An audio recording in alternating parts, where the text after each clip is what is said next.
Bismillah ar-Rahman ar-Rahim, in the name of Allah, the most gracious and the most merciful. Dear students, we'll talk about elements and periodic table. And code is 5070. So we are going to start from elements. Elements are substances which contain only one kind of atom. Here you can see there is a model of atom where we have seen that the electron are moving in the orbit. Proton and neutron is present in the center. There are 92 elements. Scientists were producing new elements in labs since they discovered how to.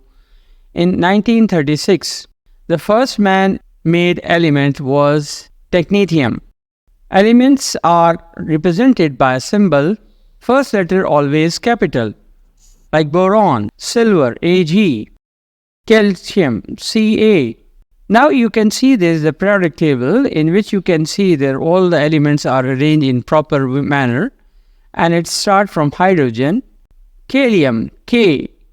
K stands for kalium, it's a little name for potassium. Polonium, P capital and O will be small, which is discovered by Marie Curie and named after. Elements arrangement. Elements are arranged in the periodic table. Elements are ordered in increasing number of proton in the nucleus. Now you can see that we have shown you another periodic table. Each column is called as a group or family because they contain elements with similar chemical and physical properties. Each row is called as a period. So we can say that the vertical column, they are called as groups, and horizontal rows are called as period. Most of the elements are metal. In this periodic table, you can see that these are the metal which is shown in front of you, and these are in the middle part of it. Non-metals are placed on the right of the periodic table.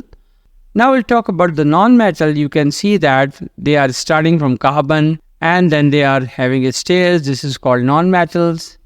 The element just on the stairs are called metalloids. Now you can see these are the metalloids. They act as metal or non-metals depending of the reaction. And they are having boron, silicon. So these are the metalloids. Jazakallah for today. Assalamu alaikum wa rahmatullahi wa barakatuhu.